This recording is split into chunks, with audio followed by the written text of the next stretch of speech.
나비에게 너희 집은 어디니? 오늘은 어디에 앉고 싶니? 살아가는 게 너는 즐겁니? 죽는 게 두렵진 않니? 사랑과 이별, 인생과 자유, 그리고 사람들에 대해서 나는 늘 물어볼 게 많은데 언제 한번 대답해 주겠니? 너무 바삐 달려가지만 말고 지금은 잠시 나하고 놀자. 갈 곳이 멀더라도 잠시 쉬어가렴. 사랑하는 나비야.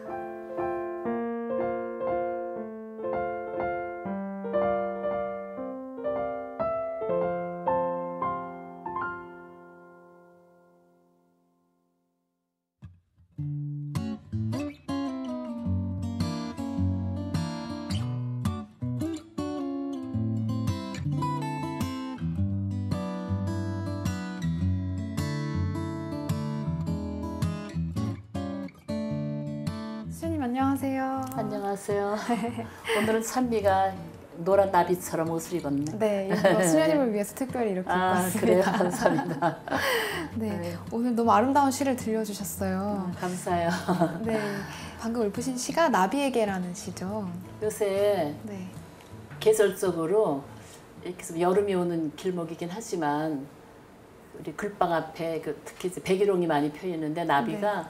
막 종류별로 와요. 호랑나비, 하얀 나비, 노란 나비. 그래서 나비라는 시를 읽으니까 내 눈앞에 나비가 막 보이는 것 같아요. 네, 수녀님 계신 해인글방이 그립네요. 네.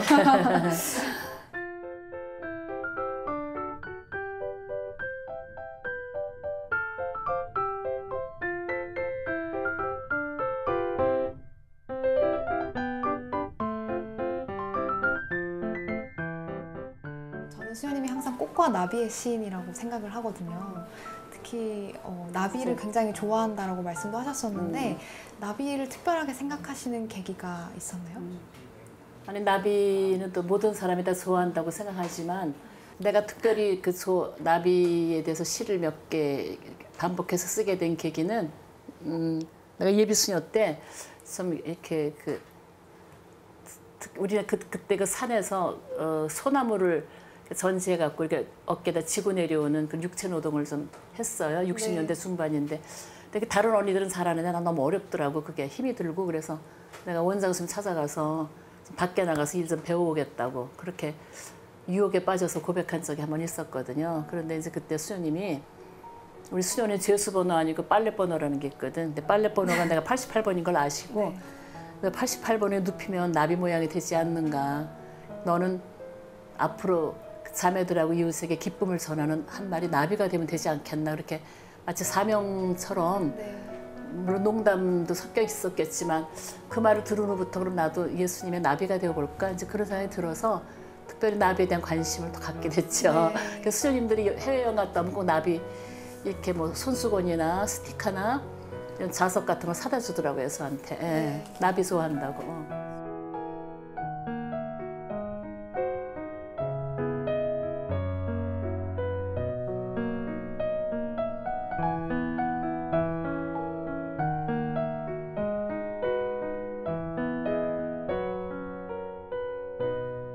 이 시가 수록된 시집 제목이 서로 사랑하면 언제라도 봄이라는 시집인데요. 시집 제목 자체도 참 예쁘고요. 나비는 봄에 어울리니까. 네. 나비에 대한 시를 수녀님이 많이 쓰셨죠. 나비의 연가 또 다른 나비에게 같은 제목의 시도 있죠. 혹시 수녀님 나비에게라는 다른 시를 또 그 시가 좀 이렇게 짝을 이루는 시니까 나비에게 편지 쓰듯이 내가 이게 비슷한 생각이긴 하지만 이렇게 썼어요. 나비에게 너는 항상 멀리 날아야 되니 아파도 아프다고 말 못할 적이 많지. 사랑의 먼 길을 떠나는 나도 그렇단다. 백일홍 꽃밭에 잠시 쉬러 온 내게 나는 처음부터 사랑을 고백한다. 샛노란 옷을 입고 내 앞에서 춤추는 너를 보는데 가슴이 뛰었단다. 내가 하고 싶은 말을 너는 이미 알고 있지. 나의 눈물도 너는 보았지. 내가 기쁠 때 함께 웃어다오. 내가 힘들 때는 작은 위로자가 되어다오. 이런 시인데 나비한테 위로를 구하는 그런 시네 보니까. 이 나비에게 두 시가 너무 아름다운 점이요. 나비에게 말을 거는 것으로 시작을 하시잖아요. 의문형으로. 네, 너의 집은 어디니? 네. 이렇게 오늘은 어디에 앉고 싶니? 이런 좀 저는 순수하게 느껴지는 질문들을 하시는데요.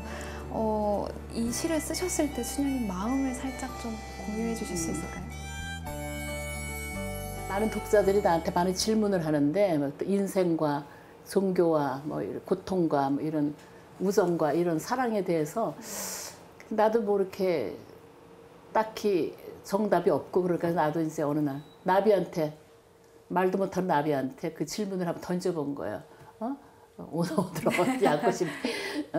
물어볼 게 많은데 저 언제 한번 대답해 달라 이렇게 그냥 써본 거죠 시를. 네. 그래서 왜 나비가 백일홍 꽃밭에도 앉았다, 또 뭐 장미 꽃밭에도 앉았다, 자기 마음대로 입고 쫓고 왔다 갔다 하잖아요. 그래서 이제 오늘은 약간 유머러스하게 오늘은 어디 놀러 갈 거니, 어디 갈 거니, 막 이렇게 어디 앉고 싶니 이렇게 물어본 거죠. 네. 이 시를 읽으면서 그 수녀님 해인글방 앞에 나비들이 팔랑팔랑 날아다니고 수녀님이 그 사이를 거니시는 모습이 좀 떠오르네요. 찬미 보고도 내가 오늘 어디 갈 거야, 누구 만날 거야 하는 것처럼 나비한테 그렇게 물어보시는 거죠. 네. 그래서 저도 특히 오늘은 어디 앉고 싶니? 이렇게 하는 부분이 저한테 꼭 물어보시는 것 같았어요. 그래서 오늘 나는 어디에 앉고 싶지? 이런 마음이 들고 내 마음을 어디에 놓아야 될까? 이런 생각들을 하게 되더라고요. 이렇게 또 굳이 또 이렇게 애써 설명을 하자면 단순하게 쓴 시긴 하지만 의미를 부여하자면 존재론적인 어떤 물음을 나비한테 이렇게 구한 거죠. 그래서 같이 생각해보는 내가 하고 싶은 말을 나비한테 좀 투영해서 한다고 할까? 뭐 그런 거. 그래서 참 쉽게 읽히지만 또 그걸 생각해보면 굉장히 저의 존재 자체를 한번 생각해보게 되는 그런 부분이 있었어요. 내가 그렇게 물으면서 이렇게 눈물 겹더라고요. 쟤네들은 진짜 어디 가서 자지? 어디로 돌아가나? 새를 볼 때도 그렇고 나비도 그렇고 비가 올 때는 또 어디 있지? 저 나비 어디 있다 저렇게 날아올까? 잡으려고 그러면 막 또 다 날아가고 그러니까 이렇게 거리가 있는 것 같은데 좀 나비한테 진짜 할 수만 있다면 좀 대화를 하고 싶다 이런 생각이 이렇게 들어서 순수한 마음이 너무 잘 느껴져요. 근데 그 나비한테 살아가는 게 너는 즐겁니? 죽는 게 두렵진 않니? 하는 질문에서는 어쩌면 수녀님 마음이 조금은 나비를 바라보면서 수녀님 본인의 어떤 고통이라든지 슬픔을 생각하셨을까라는 느낌도 들었거든요.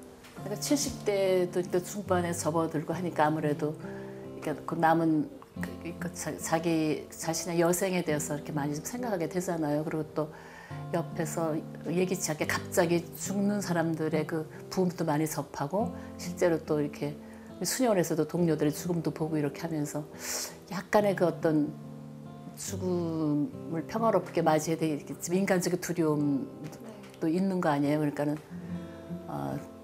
죽는 게 두렵지 않니?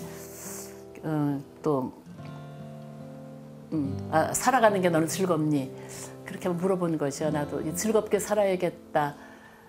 이제 좀 더 감사하면서 기쁘게 살아야 되겠다는 이 다짐 같은 것을 물음형으로 의문형으로 나비한테 너는 즐겁니? 그렇게 물어본 거죠. 그 나비는 또 이렇게 나비가 이렇게 내면이 어쩔지는 모르겠지만 이렇게 팔랑팔랑 움직이는 춤추는 모습 나비는 왜 기쁨의 상징으로 또 표현이 되니까 나도 즐겁니 하면서 나도 즐겁게 살아야지 이제 이런 어떤 다짐 같은 거를 나비한테 그렇게 한 거죠. 표현을. 이런 질문들로 시작하는 시를 읽다가 나는 늘 물어볼 게 많은데 언제 한번 대답해 주겠니? 하고 말씀을 하세요.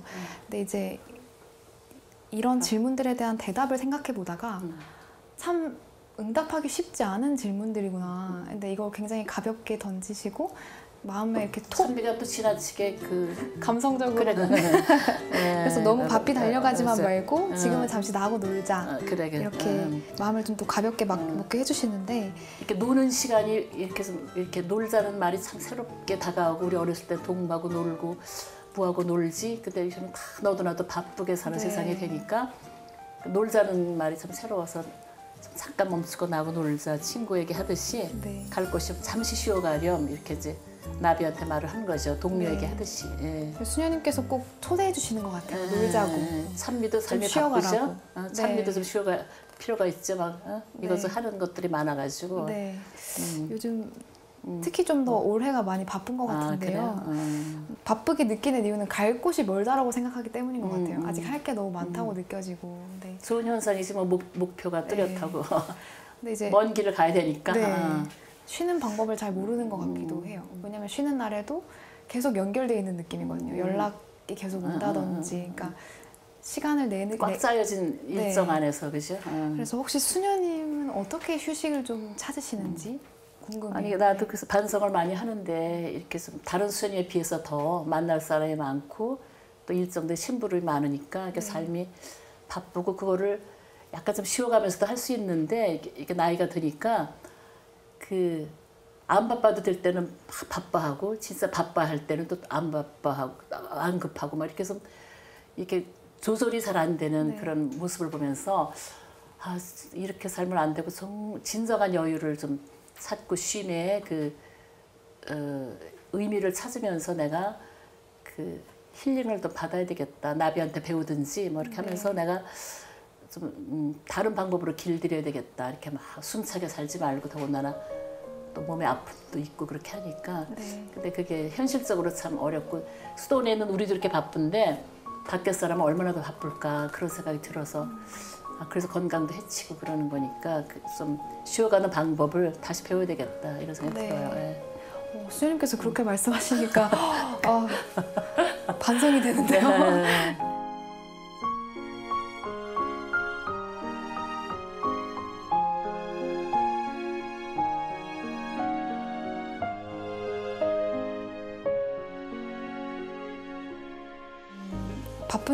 마음이 바쁜 사람들에게 수녀님 시 한 편 읽는 게 휴식이 될 것 같아요. 그래요? 요즘 저한테는 확실한 휴식이거든요. 그래요? 네. 그래서 내가 사람들한테 바쁘게 기쁘고 기쁘게 바쁘십시오 이런 네. 농담을 하는데 네. 바쁘게 기쁘고 기쁘게 바쁘라고 바쁜 건 좋지만 바쁘더라도 기쁘게 바쁘라고 막 그렇게 네. 이렇게 하는데 진짜 이렇게 앉아서 꽃밭에 날아가는 나비를 보면 그거 자체가 이렇게 힐링이 되고 저 여유를 이렇게 찾게 되고 그런 마음이 되니까 우리가 일상생활 안에서 모든 사람 나비를 보듯이 그렇게 하면 좀 마음이 평온해지지 않을까 그런 생각을 해요. 네. 내가 찬미를 이렇게 나비처럼 생각하는 것처럼 모든 사람을 그래서, 나비처럼. 그래서 내가 옛날에서 나비연가라는 시에서 이웃 사랑을 이제 수도자가 인류애를 실천하겠다고 수도원에 와서 막 폭이 좁아지면 안 되잖아요. 그러니까 네. 내가 꿈꾸며 살게 해주고 그 버려진 꽃들을 잊지 않게 해주고 그 좋아하는 꽃에만 가서 막 할 게 아니라 모든 꽃을 다 사랑하는 나비가 됐으면 좋겠다. 그래서 나비연가라는 시도 이제 하나의 사명 선언처럼 진짜 그 모든 사람을 골고루 사랑하고 그 사랑의 기도가 되게끔 하는. 그래서 나비가 무한한 소재를 무한한 그 생각거리를 주는 것 같아요. 지금도. 네. 단순히 자유의 상징이 아름답다 그게 아니라 끊임없이 나비는 우리에게 말을 거는 것 같은 그런 생각이 들어요. 나비의 연가 가르쳐 주시지 않아도 처음부터 알았습니다. 나는 당신을 향해 나는 한 마리 순한 나비인 것을. 가볍게 춤추는 나에게도 슬픔의 노란 가루가 남몰래 묻어 있음을 알았습니다. 눈멀듯 부신 햇살에 차라리 날개를 접고 싶은 황홀한 은총으로 살아온 나날. 빛나는 하늘이 훨훨 나르는 나의 것임을 알았습니다. 행복은 가난한 마음임을 가르치는 풀잎들의 합창. 수없는 들꽃에게 웃음 가르치며 나는 조용히 타버릴 당신의 나비입니다. 부디 꿈꾸며 살게 해주십시오. 버려진 꽃들을 잊지 않게 하십시오. 들릴 듯 말 듯한 나의 숨결은 당신께 바쳐지는 무언의 기도. 당신을 향한 맨 처음의 사랑, 불망의 나비입니다. 나는.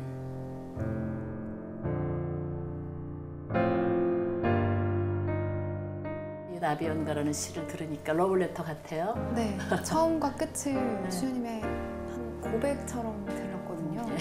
처음부터 알았습니다. 나는 당신을 향해 나는 한 마리 순한 나비인 것을. 내가 나비 입장이 돼서 네. 이제 고백한 건데 이것이 79년도 그 내 혼의 부를로와 그 안에 적혀 있는 시인데 김명숙 무용단에서 무용 발표를 하는데 이 시를 모티브로 해서 이렇게 춤을 추니까 수녀님이 서울에 계시면 네. 잠깐 보러 오라고 해서 내가 가나톨인가 뭐 거기 공연을 보러 갔는데 너무나 아름답게 나비 모양으로 이 시를 이렇게 풀어내더라고 무희들이. 네. 그래서 내가 굉장히 인상적이었던 생각이 나고 나 정말 어떻게 나비처럼 살아야겠다 하는 다짐을 네. 하게 됐어요. 또 수도사의 몫이 모든 이 모든 것이 돼야 되는 그런 사랑이니까 그게 인간적으로 또 어려울 때도 있잖아요. 그러니까 이제 부디 버려진 꽃들을 잊지 않게 하십시오.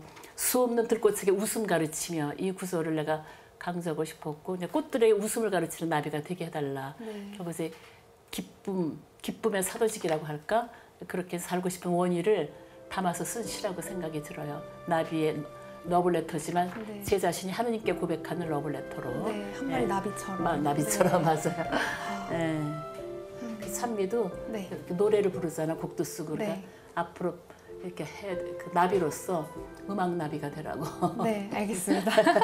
너무 예쁜 예. 말이에요. 음악 나비. 음악 나비. 그래서 오늘 또 무슨 노래 주실 건지. 오늘 제가 준비한 곡은요. 수녀님께서 나비에게 그렇게 말을 거시는 것처럼 제가 들려드릴 노래는 나무에게 말을 나무에게? 제가 연습을 하다가 그 자꾸 나무야가 아니고 나비야 이렇게 나오더라고요. 네, 근데 이제 나비뿐만 아니라 꽃이든 나무든 잎사귀든 모든 존재에 대해서 우리가 말을 거는 이제 그런 거니까 나무에 대한 노래를 불러줘도 괜찮죠 뭐. 네. 그 노랫말을 잘 음미하면서 들어볼게요. 네, 제가 알겠습니다. 부탁드리겠습니다. 네.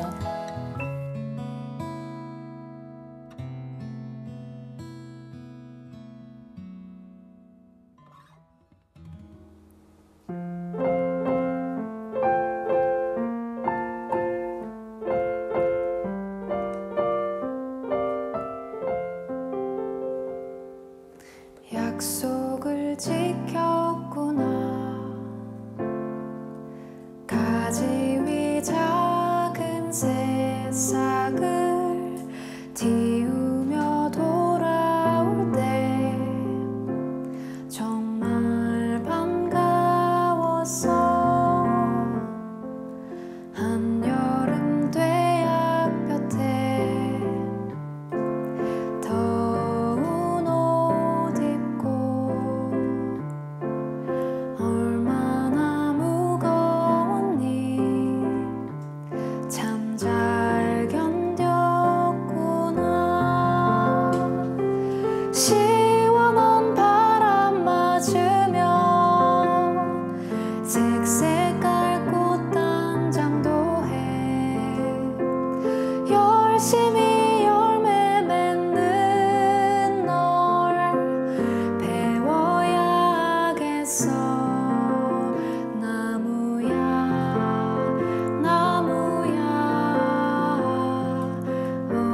어디로 가니. 나무야 이젠 쉴 수 있니. 나무야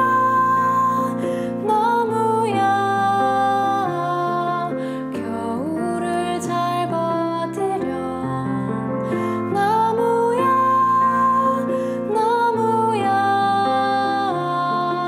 너를 기다릴게.